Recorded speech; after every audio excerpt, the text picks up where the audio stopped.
अगर हम भारत के इतिहास पर गौर करें तो पहले भारत की सीमाएं अफगानिस्तान के पार जाकर ईरान को छूती थी।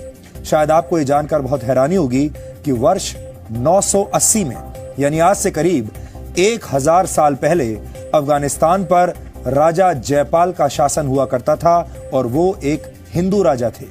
लेकिन मुसलमान सुल्तानों ने उन पर हमला करके उन्हें सत्ता से बाहर कर दिया था और इसके बाद धीरे धीरे अफगानिस्तान भारतवर्ष के नक्शे से बाहर चला गया।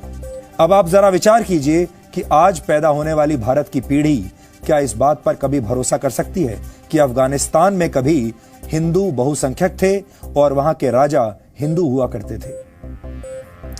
6वीं शताब्दी में यानी आज से करीब 1400 वर्ष पहले इस्लाम धर्म सऊदी अरब से दुनिया में फैलने लगा और यह ऐतिहासिक सत्य है कि जैसे जैसे इस्लाम का प्रसार हुआ वैसे वैसे भारत की सीमाएं छोटी होती चली गई।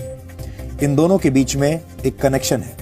आखिरी बार भारत का नक्शा 1947 में बदला जब पाकिस्तान के रूप में भारत का एक बड़ा हिस्सा भारत से अलग हो गया और दुख की बात यह है कि इस्लाम के नाम पर ही पाकिस्तान का भी निर्माण हुआ। यानी तब भी भारत के टूटने की वजह इस्लामिक कट्टरता ही थी। लेकिन यह सिर्फ 100 या 200 वर्षों का इतिहास नहीं है। पूरे 1300 वर्षों तक यानी 1300 वर्षों तक भारत में हिंदुओं का दमन हुआ। भारत पर सबसे पहला सफल हमला मोहम्मद बिन कासिम ने किया था। संविधान का निर्माण करने वाले डॉक्टर भीमराव अंबेडकर ने अपनी एक किताब में इस ऐतिहासिक घटना का जिक्र किया है। इस किताब का नाम है पाकिस्तान या भारत का विभाजन। ये किताब इस वक्त मेरे हाथ में है। इसमें से कुछ पढ़कर आपको आज सुनाऊंगा। पाकिस्तान अथवा भारत का विभाजन, डॉक्टर BR अंबेडकर ने इस किताब को लिखा है। ये देखिए, ये वो किताब है। इसी को आज मैं कोट करने वाला हूं आपके सामने। भारत पर पहला हमला करने वाले मोहम्मद बिन कासिम ने सिंध की विजय के बाद अरब के खलीफा हजाज को एक पत्र लिखा था। इस पत्र में क्या लिखा था इसका जिक्र BR अंबेडकर की इस किताब में मिलता है और क्या उसमें लिखा है मैं आपको बताता हूं। इसमें लिखा है, इस संबंध में हजाज को भेजे गए एक पत्र में मोहम्मद बिन कासिम का एक उल्लेख विचारणीय है। राजा दाहिर के भतीजे, उसके योद्धाओं और प्रमुख अधिकारियों को ठिकाने लगा दिया गया है और मूर्ति पूजकों को या तो इस्लाम में दीक्षित कर दिया गया है अथवा उन्हें तबाह कर दिया गया है। मूर्तियों वाले मंदिरों के स्थान पर मस्जिद और अन्य इबादत स्थल बनाए गए हैं। कुतबा पढ़ी जाती है, अजान दी जाती है ताकि निर्धारित घंटों पर इबादत हो सके। तकबीर और अल्लाहू अकबर की सदाएं हर सवेरे शाम गूंजती हैं। यह पत्र राजा के सिर के साथ भेजा गया था। इसे प्राप्त करने के बाद हज ने अपने सेनापति को निम्नलिखित पत्र भेजा। अब हजाज ने क्या वापस पत्र भेजा वो भी सुनिए। उन्होंने लिखा अपने सेनापति को, इसके अलावा तुम सभी बड़े और छोटे को सुरक्षा दो, शत्रु और मित्र में भेदभाव ना करो। खुदा का कथन है कि मूर्ति पूजकों से कोई रियायत ना बरतो। मूर्ति पूजकों से यह मतलब है हिंदुओं का। मूर्ति पूजकों से कोई रियायत ना बरतो अपितु उनके गले काट दो। ये समझ लो कि यही महान अल्लाह का आदेश है। तुम्हें अभयदान देने के लिए तुरंत तैयार नहीं होना चाहिए क्योंकि इससे तुम्हारा काम और बढ़ जाएगा। इसके बाद उन दुश्मनों के अलावा जो सामान्य सैनिक हैं किसी को न बख्शो। ये BR अंबेडकर की किताब है। भारत में हिंदुओं के नरसंहार का एक लंबा इतिहास रहा है और वो भी आज हमने आपके लिए निकाला है। वर्ष 1265 में दिल्ली सल्तनत के सुल्तान गयासुद्दीन बलबन ने मेवात में 1 लाख राजपूतों का कत्ल करवा दिया था। मेवात आज भारत के हरियाणा राज्य का जिला है। वर्ष 1303 में दिल्ली के सुल्तान अलाउद्दीन खिलजी ने चित्तौड़ पर हमला करके 30,000 हिंदुओं का कत्ल कर दिया था। वर्ष 1353 में तुगलक वंश के सुल्तान फिरोज शाह तुगलक ने बंगाल में 1,80,000 हिंदुओं का कत्ल करवाया और वर्ष 1365 से लेकर 1367 तक 2 वर्ष के अंदर 5 लाख हिंदुओं का कत्ल करवा दिया। इसके बाद वर्ष 1398 में तैमूर लंग की सेना ने दिल्ली पर हमले से पहले 1 लाख हिंदू कैदियों की हत्या करवाई।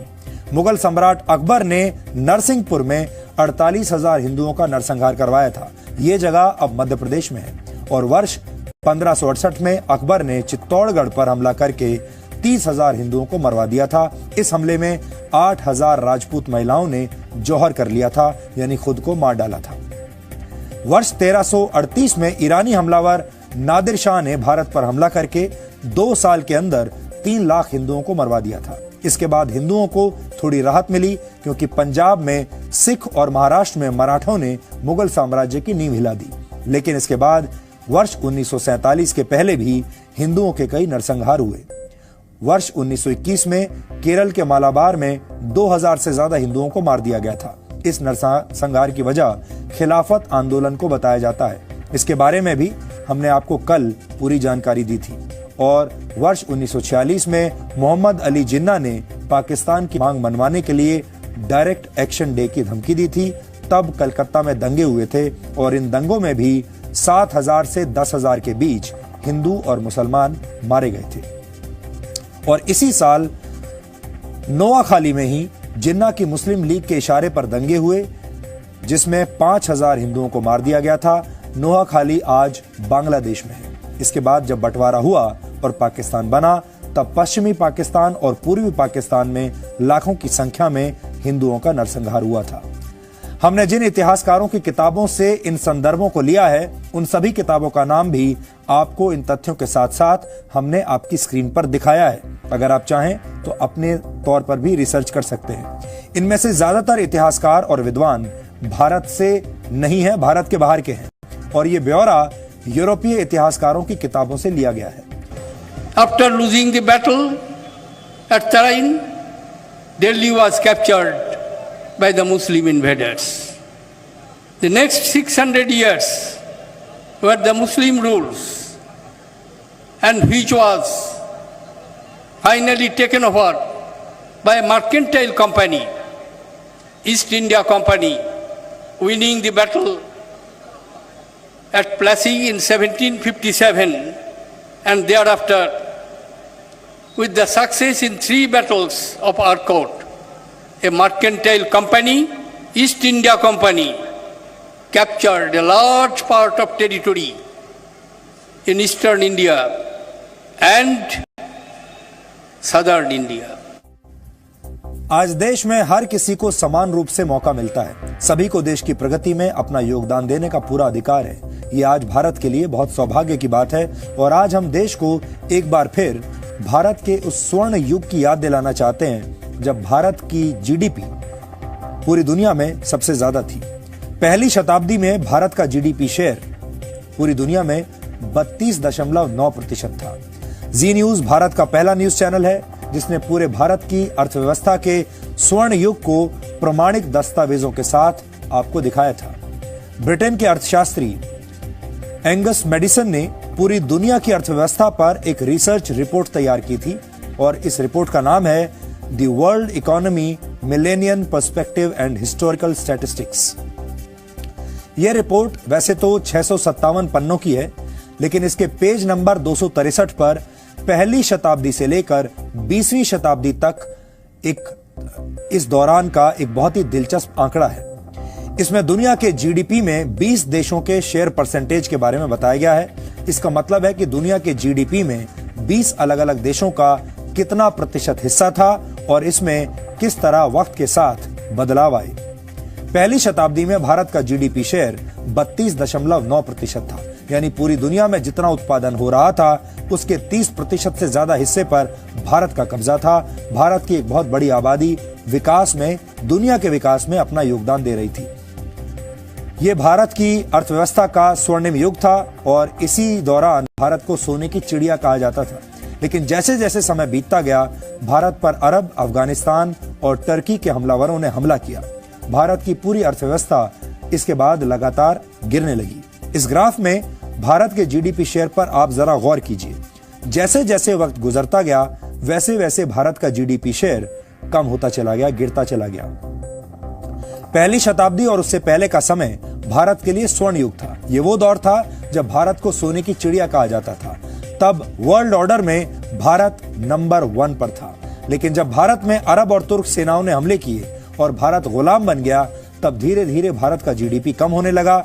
इसके बाद दिल्ली सल्तनत और फिर मुगल साम्राज्य में भारत का जीडीपी और कम हुआ और लगातार गिरता चला गया। लेकिन भारत की अर्थव्यवस्था में सबसे ज्यादा गिरावट तब आई जब भारत को ब्रिटेन की ईस्ट इंडिया कंपनी ने अपना गुलाम बना लिया। उस वक्त भारत को लूटकर यहाँ की सारी संपत्ति ब्रिटेन भेज दी गई। ये भारत के लोगों के दमन और जीडीपी का वो कनेक्शन है जिसे समझना आज देश के हर व्यक्ति के लिए बहुत जरूरी है। जीडीपी के इस ग्राफ से ये संदेश मिलता है कि भारत में सभी जातियों को एक दूसरे से लड़ने की जरूरत नहीं है, बल्कि सभी को मिलकर देश के विकास में अपना योगदान देना होगा। तभी भारत दोबारा अपने स्वर्ण युग को प्राप्त करेगा।